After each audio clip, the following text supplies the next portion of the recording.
Rowing began unofficially at SU in 1872. Chancellor Alexander Winchell actually frowned upon the muscular sport, saying that it interfered with academic life.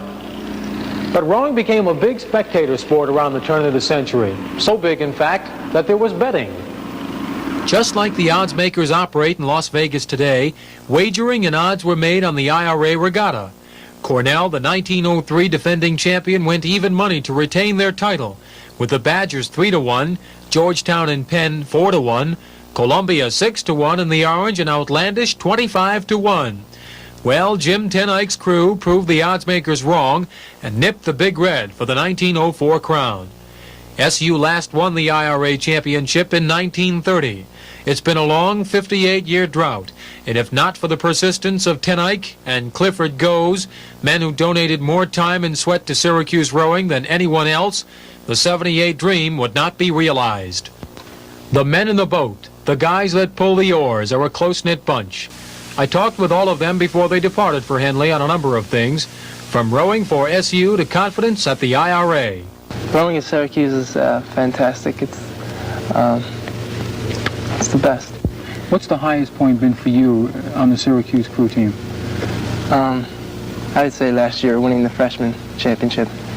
This year's, no, it's very close. It's hard to say between the varsity and the freshman, but the first time for a college win is definitely, the biggest thrill for me. Number 2 man, Andy Mogish, is from a very athletic family, and he says he feels no pressure from them to compete. I think a lot of it is just an inward drive. I think my pressure from myself rather than my family to try to do well. I think that the athletic family has helped me push myself a little better. John Shamalian tells how he started in crew. When I was really young, I saw it on the Olympics one year, and I said I just said that was really a neat thing. It was a good school, and they had a rowing program which was able to support me in school somewhat. So I came here, and now that it's just built into such a great program, I'm really proud to be part of it. Number 4 man, Dave Townsley, on rowing. I think rowing, you get something that you don't get out of a lot of sports where you have a lot of recognition. To yourself, you get a lot out of it. It gives you a chance to, really find out what kind of points you can push yourself to. And it's really intriguing that way because, you're getting in one race and you push yourself as hard as you can. You think, man, I'll never be able to go that hard again. Yeah. And then a couple races later, you'll go to a point further than that. What kind of a coach has Bill Sanford been? He's easygoing, yet he's really demanding in practices. And he's probably the easiest coach I've ever had to talk to after practice if you have a problem, or if you're not,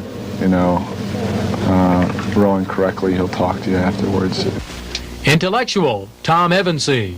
Is it like a mental block where, you're concentrating so much on rowing that you sort of block out everything else? There's two different theories, associative and dissociative. Some people like to think about something that's not related at all. Like think about being out in the field somewhere, laying on their backs, and not think about rowing, and maybe that'll help them get through. And then the associative people like try and think about, pistons or something, or just the rowing and just trying to get your legs down and something like that. And that, I think that's better. That helps you a little bit more.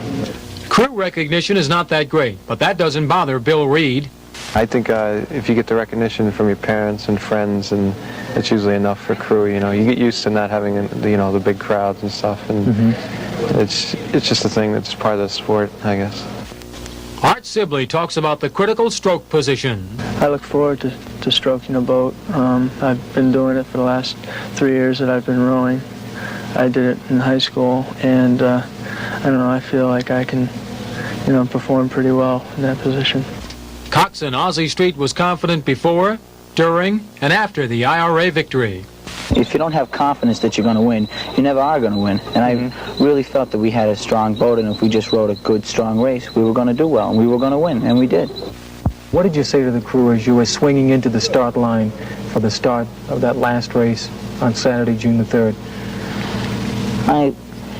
Two different things. In my mind, I was thinking one thing, but I was telling the guys just to keep calm and keep cool, to just go through the race and just row our own type of race. Now that's exactly what they did. First win in 58 years for the heavyweight crew, and it couldn't have come at a nicer time, especially for Coach Bill Sanford. Crew is really a mental sport too, and he's a real psychologist when it comes to that. A master psychologist. Those are the best words to describe Coach Sanford.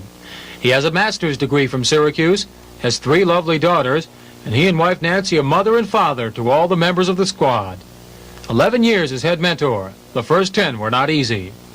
You know, when I first started, I tried to build the program from the top, and with the existing people that we had on, and we did get a lot better, but we didn't. We were never able to pull it off. And when I got smart enough to figure out that we needed to have good freshmen coming up every year, and have a good freshman coach, and I was able to get Drew Harrison, I think that that's when the program started to come, and we've just been building over the last 5 years, and now it pays off with the varsity win, and we expect to that this dynasty will continue for a few years. I think that I know what moves a boat and how to move a boat. The thing that I always deal with and have a lot of, I feel a major part of the program is the psyche of the men, and also because of the close relationship that we do have, and we live with each other for so many hours and days and weeks of the year. The IRA Championship, of course, that's something that I'll never forget, and I'll probably ride it all the way through next June 1st when we have to win that thing again. All the hard work, the stress and strain, the long hours of practice in all kinds of weather started here on Onondaga Lake. On the first day of the IRA regatta, it looked like their dreams would have to be postponed. SU finished second.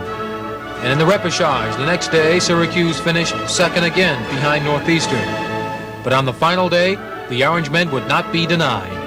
Said they were the fastest, and they're proving it now, coming out of the repechage. Syracuse by a length and a third. Syracuse is racing first. This has not happened in 58 years. The Syracuse varsity crew team of Bill Sanford, they are going to win this 1978 IRA championship. It is going to be Syracuse first, with Brown second, a battle between Northeastern and Pennsylvania for third, and there it is. History as Syracuse wins and Brown takes second. Northeastern. Now that's exactly what they did. First win in 58 years.